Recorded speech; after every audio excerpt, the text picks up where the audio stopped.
Party ఆలోచన ఏమంటే మేము ఆ రోజు స్పష్టంగా చెప్పినాం అధ్యక్ష, కేవలం ఎన్నికల సమయంలోనే కొన్ని రాజకీయాలు మోసం చేసే విధంగా మాట్లాడతాయి, కానీ భారతీయ జనతా పార్టీ అమలుకు సాధ్యం కానటువంటి హామీల గురించి మాట్లాడదని చెప్పినాం. కానీ కాంగ్రెస్ పార్టీ ఈరోజు అధికారంలోకి రావడానికి ప్రధాన కారణమైనటువంటి 2 లక్షల రూపాయల రుణమాఫీ విషయంలో ఎప్పటి వరకు చేస్తారో అనే విషయాన్ని చెప్పలేదు, ఎట్లా చేస్తారో అన్న విషయాన్ని చెప్పలేదు. అధ్యక్ష, గత ప్రభుత్వం 1 లక్ష రూపాయల రుణమాఫీని 2018లో ఏకకాలం చేస్తామని గత ప్రభుత్వం ఈ రకంగానే రైతులకు మాటిచ్చి మోసం చేసి ఓట్లేసుకున్నది 2018లో. ఆ ప్రభుత్వం ఏం చేసింది తెలుసా అధ్యక్ష? 2018లో మాటిస్తే 2023లో 40% మంది రైతులకే మాఫీ జరిగింది, ఇంకా 60% మంది రైతులకు మాఫీ జరగలేదు. ఆ 1 లక్ష రూపాయలు కూడా 2018లో తీసుకున్న 1 లక్ష రూపాయలు 2023కు వచ్చే వరకు అది 2 లక్షలుగా మారింది.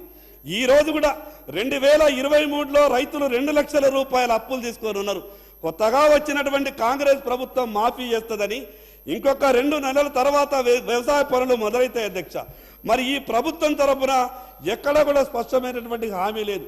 మీరు కూడా గత ప్రభుత్వం తీరే 2018లో వాళ్ళు మాటిచ్చి 23లో అమలు చేసిర్రు, మీరు కూడా 2023లో అధికారంలోకి వచ్చి మళ్ళీ 2028, 29లో మేము దాన్ని మాఫీ చేసే విధంగా ప్రయత్నం చేస్తామంటే ఈరోజు ఉన్నటువంటి 2 లక్షల రూపాయల అప్పు రేపు 4 లక్షలుగా మారే అవకాశం ఉన్నది అధ్యక్ష. అధ్యక్ష, పదే టీఆర్ఎస్ పార్టీ కాంగ్రెస్ పార్టీ 2 పార్టీలు ఏం మాట్లాడతాయనంటే Bharatiya Janata party friendly party అని కాంగ్రెస్ పార్టీ టీఆర్ఎస్కు చెప్తుంది. టీఆర్ఎస్ పార్టీ ఏమంటుంది?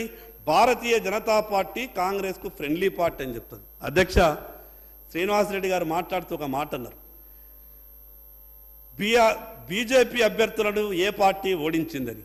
ఆ ఒక్క విషయమే తెలుసా అధ్యక్ష వాళ్ళకు? ఈరోజు భారతీయ జనతా పార్టీ ఈ రాష్ట్రంలో 2 పార్టీలను ఓడగొట్టినటువంటి చరిత్ర ఉన్నది. ఈ 2 పార్టీలు కూడా మాకు సరి సమానమని, ఈ 2 పార్టీలు కూడా రాష్ట్ర ప్రయోజనాలు కాపాడడంలో వాళ్ళు ఫెయిల్యూర్ అవుతున్నారని ఈరోజు కాంగ్రెస్ పార్టీని ఓడగొట్టాం అధ్యక్ష కామారెడ్డిలో, టీఆర్ఎస్ పార్టీని ఓడగొట్టాం అధ్యక్ష కామారెడ్డిలో. ఈరోజు 2 పార్టీలను మేము ఓడగొట్టినాం. ఆ అవకాశం కూడా ఈ 2 పార్టీలను ఓడగొట్టేటటువంటి అవకాశం కూడా కామారెడ్డి ప్రజలు భారతీయ జనతా పార్టీకి ఇచ్చారు అధ్యక్ష. పదే ఎన్నికలు వచ్చినప్పుడల్లా ఈరోజు కాంగ్రెస్ పార్టీ బీజేపీకి, భారతీయ జనతా పార్టీకి టీఆర్ఎస్కు సంబంధం ఉన్నదని, టీఆర్ఎస్ పార్టీ కాంగ్రెస్ పార్టీకి భారతీయ జనతా పార్టీకి సంబంధం ఉన్నదని రాజకీయ ఆరోపణలు చేసి పబ్బం గడుపుకునే ప్రయత్నం చేయడం, ఇది మళ్ళా నిండు శాసనసభలో ఇది మంచి సాంప్రదాయం కాదని ఈ సందర్భంగా చెప్పదలుచుకున్నాం అధ్యక్ష.